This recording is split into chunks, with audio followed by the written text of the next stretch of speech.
Relax అయ్యే chance 24 గంటలు మొత్తం మోగిపోతుంది బిజినెస్. అర్థమైందా?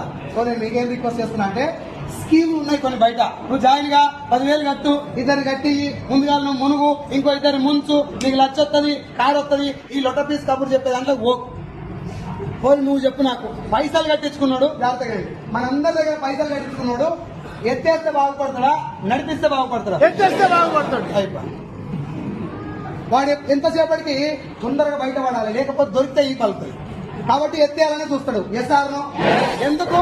పెట్టుబడి పెట్టింది మనం కాబట్టి, మన చుట్టాని చేతులు ఉంది కాబట్టి. పోనీ 10,000 కడితేనే మనం లాస్ అవుతామా? 1 రూపాయి కట్టినా లాస్ అయినా. 1 రూపాయి కోటి మంది కడితే ఎన్నైతాయి? 10 కోట్ల మంది కడితే 10 కోట్ల రూపాయలు ఇప్పుడు నీ అకౌంట్ లో పడ్డాయి. ఇవన్నీ తోడ కట్టించాం, లేకపోతే నా అకౌంట్ లో పడ్డాయి, మీరు అందరు కట్టారు.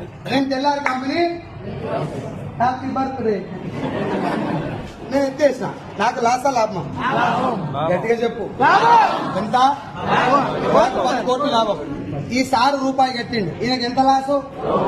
1 రూపాయి పోయిందని పక్కన పోలీస్ స్టేషన్ కంప్లైంట్ ఇస్తాడా? అసలు గుర్తుంటుందా? అట్లా నేను ఎంతమందిని ముంచినా, 10 కోట్ల మందిని ముంచినా ఒక్కరిని కూడా నా మీద కేసు పెట్టాలని సోయి రాదు. ఎస్ఆర్నో అని నేను సంపాదించుకుంది ఎంత? ఇది స్కామ్, ఇది స్కామ్. స్కీమ్ లెక్క స్టార్ట్ అవుతుంది. మన దగ్గర ఉన్న బలం పైసలు వసూలు చేసేది డైరెక్ట్ సెల్లింగ్ ఇండస్ట్రీ కాదు, అది స్కీమ్.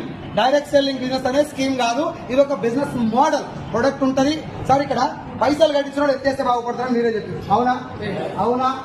పెట్టుబడి మనం పెట్టినాం కాబట్టి వాడు సేఫ్ సైడ్ లో ఉన్నాడు. ఇప్పుడు మనం ఎస్టీలో సోప్ తయారు చేసిన గట్టిగా ముడి సరుకు ఎవరిది? ప్యాకింగ్ ఎవరిది?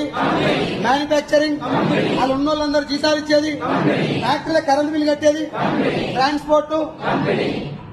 8 దేశాల్లో ఉన్నటువంటి 450 ప్రొడక్ట్లకు 20-30 కోట్లు ఖర్చు అయితే 100 కోట్లు ఖర్చు అయితే 100 కోట్ల రూపాయలు ఎవరివి? ఇప్పుడు ఎవరివి? ఖర్చు పెట్టిండు. ఖర్చు పెట్టినోడు ప్రొడక్ట్ తీసుకొచ్చి ఒంగోలు పెట్టినోడు లేపేస్తే బాగుపడతా, నడిపిస్తే బాగుపడతా? సరిపోతుంది కదా ఇంత మట్టు.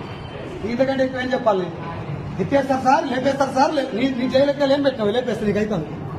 ఇప్పటికిప్పుడు కంపెనీ ఎత్తేస్తే నాకు వచ్చే లాస్ ఏం లేదు, వచ్చే ఇన్కమ్ అవుతుంది తప్ప ఎవరు మోసపోయలేదు. కానీ కంపెనీ లాస్ అవుతుంది ఎత్తేస్తే. ఎస్ఆర్నో? కాబట్టి 21 సంవత్సరాల నుంచి ఇండియాలో మొదలై బయట 8 దేశాల్లో జెండా వాత రెపరెపలాడిస్తున్నటువంటి ఒకే ఒక కంపెనీ